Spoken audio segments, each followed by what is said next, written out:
Okay. How many of you do FT8 or do HF period? Most of you. About 2, maybe 3 months ago, I was doing FT8 on 20 meters.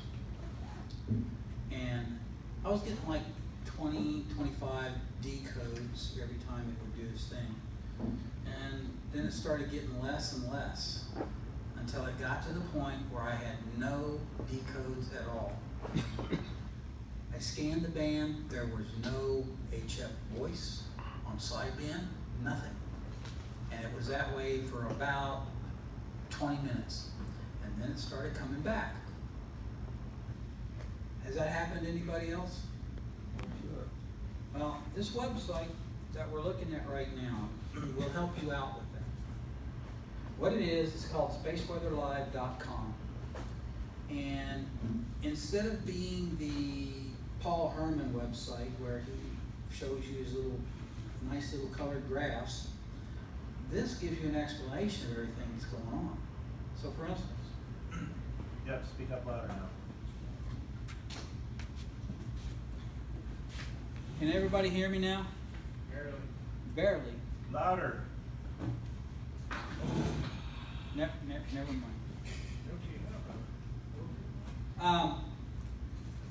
That green area, currently, now this is happening right now today. Currently it says there's no noteworthy space weather. Yesterday it was different. Yesterday it said there's a chance that there would be aurora, and it gives you the latitudes of where the aurora is going to be because of geomagnetic storm conditions. And it will, instead of being green, it will either be yellow, orange, or red. Red indicates bad stuff going on. So from that standpoint, it allows you to look at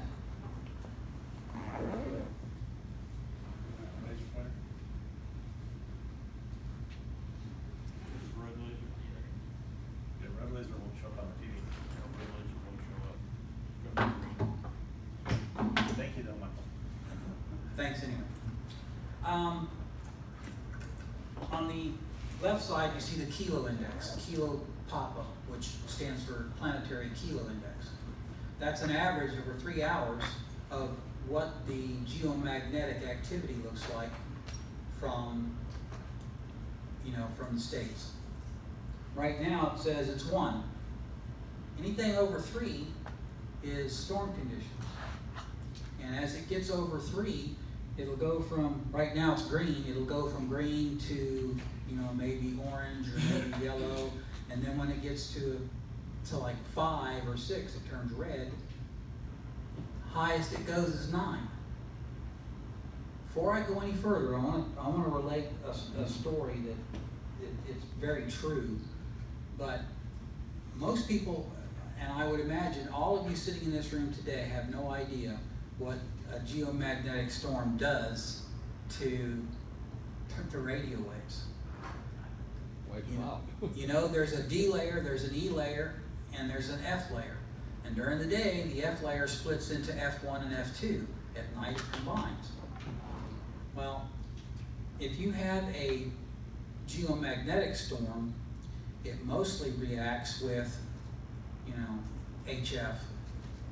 It could enhance UHF, VHF. So, most people go, God, there's a geomagnetic storm. I don't want to see that. The UHF, VHFers, those that like 6 meters and stuff, they're going, yeah, bring it on. Because it enhances stuff like that.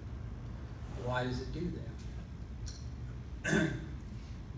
As solar radiation leaves the sun and it comes out into space, it ionizes the different layers of the atmosphere, i.e. the D layer. If the D layer in a strong geomagnetic storm or a strong solar storm, and it will ionize the D layer so bad that it will block all HF signals. How many of you have been on the radio during a radio blackout. There's You want to? nothing there, zero.